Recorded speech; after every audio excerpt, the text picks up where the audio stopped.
Hi, Steve Stine here, and today what I'd like to do is help you a little bit in avoiding the guitar scale trap, where your guitar solos always sound like scales. Now, logically, that happens to a lot of people because we spend so much time practicing a particular scale up and down and, picking and all that stuff that when we go to solo, we tend to play it that way. And so what I want to do is just give you a couple of things to think about that you can kind of plan out and practice in the future. So the first thing is understanding that when we do practice the scale, let's just use G major as our example. So I'm just going to play a G major scale here.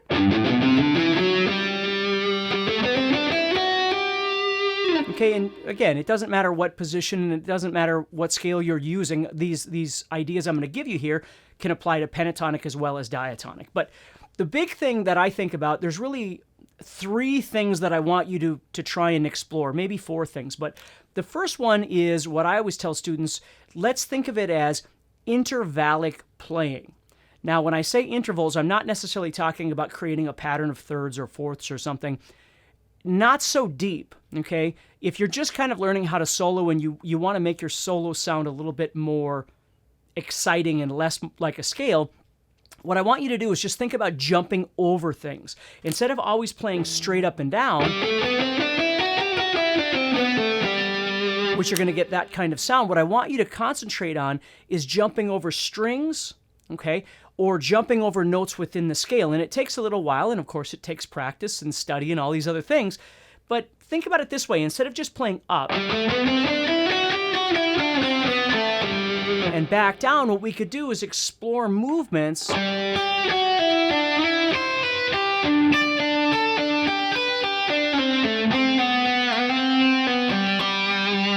like that, where it sounds a little bit more unique.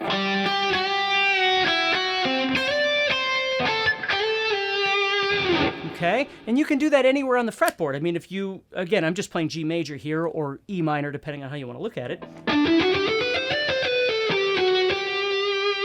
Right, if I just play the G major scale up here, and instead of just going up and down, which can be nice, if you're doing faster kind of runs and things like that. But if I'm not really shooting for that scale sound, I want to try and think about jumping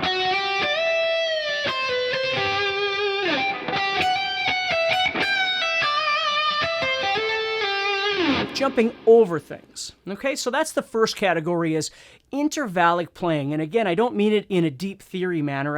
I mean it more in a creative aspect, where you're really trying to think about, instead of just playing up and down whatever scale you're using, you're trying to think about moving around a bit more, in and out, okay?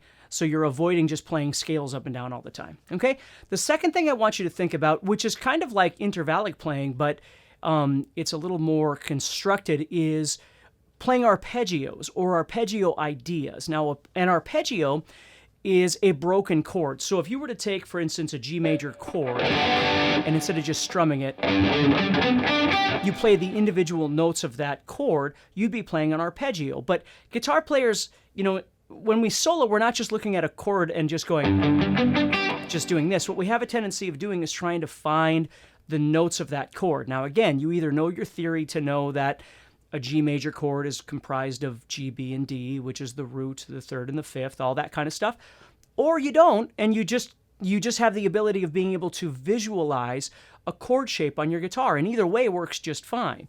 For instance, if you knew your triads in your head and you knew them on your fretboard, your arpeggios, you'd know you could play, G, B, D, which when you play those arpeggios, it's intervallic, right? Because you're skipping over other notes.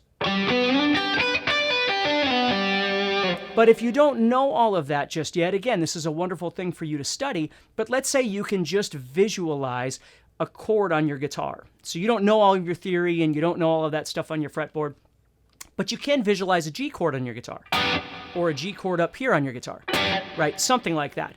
What you can do is sort of intertwine that visualization of that chord into the scale that you're already seeing. So let's say, for instance, you're looking at this G major chord right here, or G major scale, excuse me.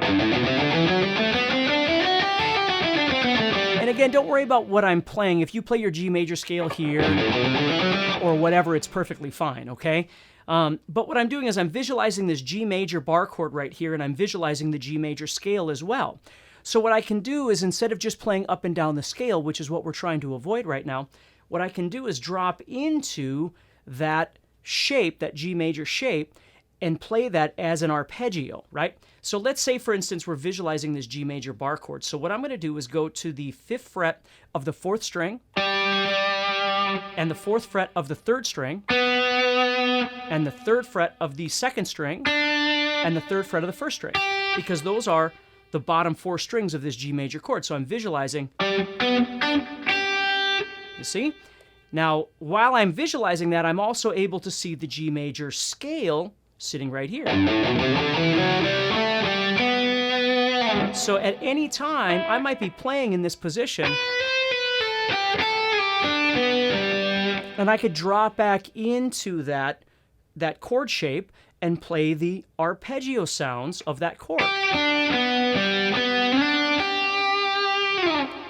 And of course, the more you know about how to see that G major chord all across the fretboard, the more options you have, right? Or the more you understand about your music theory, the more options you have of where you could be doing this.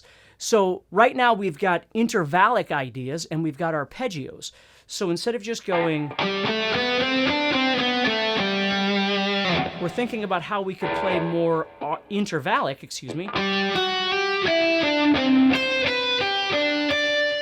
and I could drop into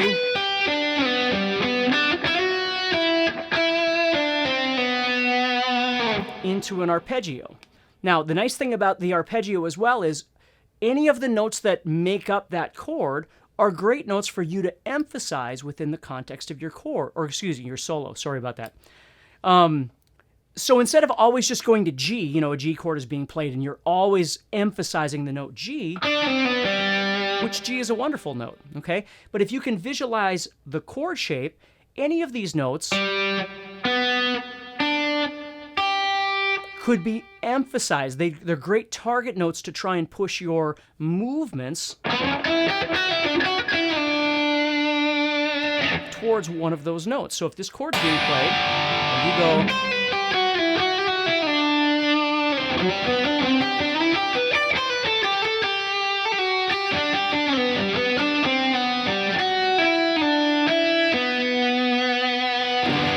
you see, it's going to sound a little more interesting, I would think, than just playing the scale. So the first thing is intervallic movement. The second thing would be learning something about arpeggios, whether or not it's the theory and the application on your fretboard, or whether or not it's visualizing the chord shapes. That's all entirely up to you and your study interests, okay? So the next thing I want you to think about is creativity in movement. And really, two different things I want you to think about here. One would be horizontal movement versus always thinking playing vertically. When you play vertically, you tend to get all of that stuff happening, which again can be wonderful. But if you think more horizontally, it forces you, think if you were just going to play on one string, for instance. You wouldn't be able to play this scale idea if you were just using your second string or your first string or something like that. So a nice thing for you to practice is just picking a string and trying to create some movement, some soloing. What's the word I'm looking for here? Just some soloing variants, if you will, with this horizontal movement. So again, if I have this G chord being played, and I go,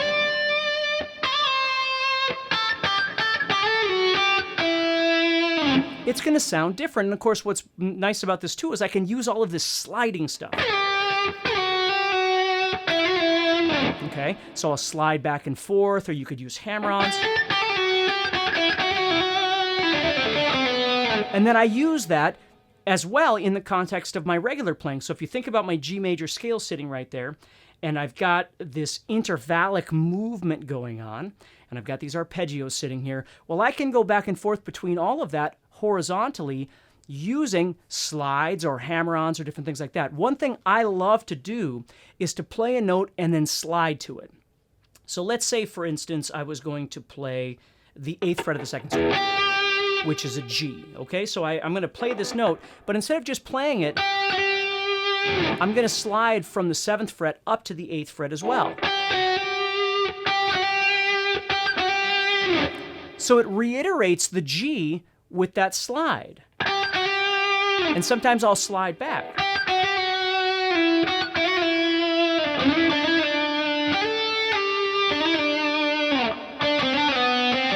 And sometimes I'll slide over to create intervals or distances, right? Instead of just going, for instance, 5-7-5, maybe I'm going to go 5-7-4 and then move into that arpeggio.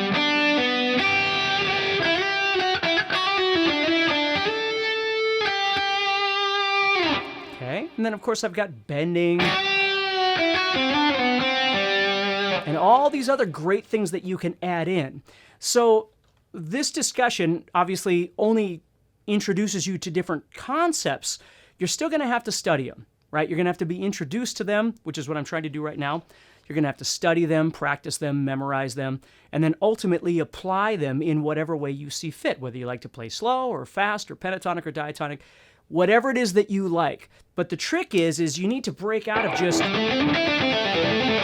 if you like that and you like the way you play, then there's nothing to worry about. But if you wish you did it a little bit differently, then that's where you start thinking, okay, well, maybe what I'll do is, instead of, I can see the scale, but instead of just playing it, I'm going to think about playing more intervallically. Again, what I mean by that is just jumping over things to create larger distances.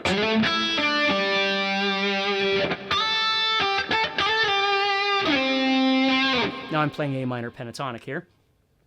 The other thing would be the arpeggio. Now I've got an A minor chord sitting right there, so I could emphasize any of those notes or play an intervallic idea by going through it, and then follow that with some sort of intervallic movement. And then of course I've got the creative movement idea of being able to, play more horizontally. And then add in the subtle elements like bending or vibrato or hammer-ons or pull-offs or whatever it is that you might like. So hopefully that helps you a little bit in thinking a little bit more outside the box of just playing a scale. And let me know how it goes for you.